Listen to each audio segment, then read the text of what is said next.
लोकसभा में विपक्ष के नए नेता राहुल गांधी ने नवनिर्वाचित अध्यक्ष ओम बिरला से कहा कि सरकार के विचारों का विरोध करने वालों के बिना सदन चलाने का विचार गैर लोकतांत्रिक है। राहुल गांधी ने कहा, मुझे पूरा विश्वास है कि आप हमें अपनी आवाज उठाने, बोलने और भारत के लोगों की आवाज उठाने की अनुमति देंगे। सवाल ये नहीं है कि सदन कितनी कुशलता से चलता है, सवाल ये है कि सदन में भारत की कितनी आवाज सुनी जा रही है। ये विचार कि आप विपक्ष की आवाज को दबाकर सदन को कुशलतापूर्वक चला सकते हैं, गैर लोकतांत्रिक है। इस चुनाव ने दिखाया है कि भारत के लोग विपक्ष से संविधान की रक्षा की उम्मीद करते हैं। राहुल गांधी का बयान सुनिए।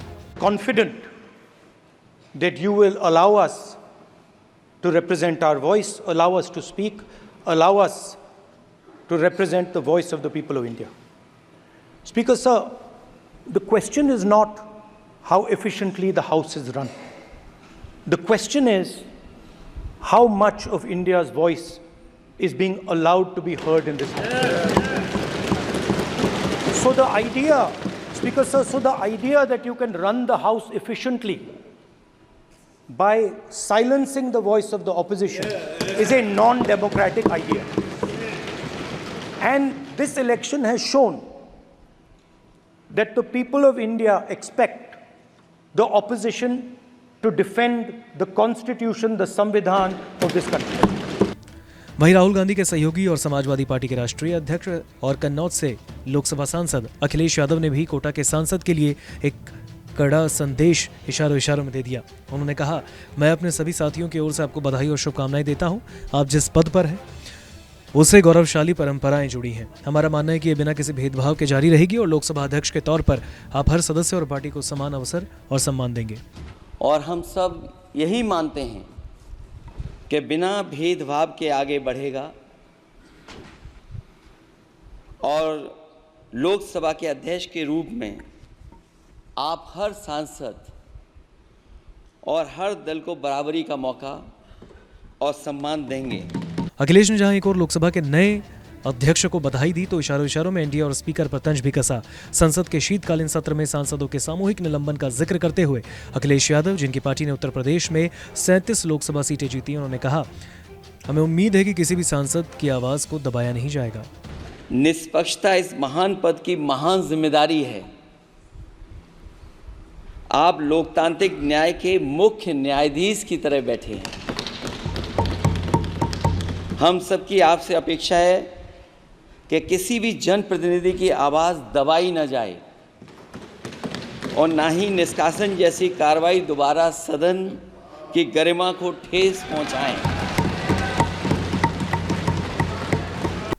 अखिलेश यादव ने नए संसद भवन का जिक्र भी किया और कहा, मैं यहाँ पहली बार आया हूँ। कुछ दरार में उन्हें अब भी सीमेंट लगा दिखाई दे रहा है।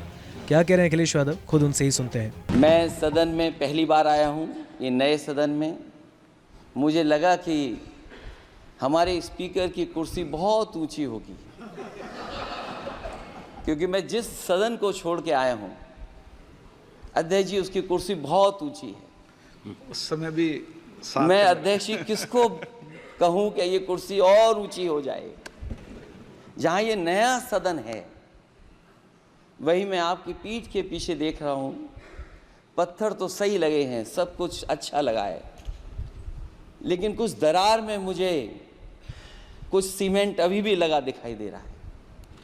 अध्यक्ष महोदय, मुझे उम्मीद है कि आप जितना सत्ता पक्ष का सम्मान करेंगे उतना ही विपक्ष का सम्मान कर करके हमें भी अपनी बात रखने का मौका देंगे। मैं आपको बधाई देता हूँ, शुभकामनाएं देता हूँ, हर तरीके से आपके साथ हैं।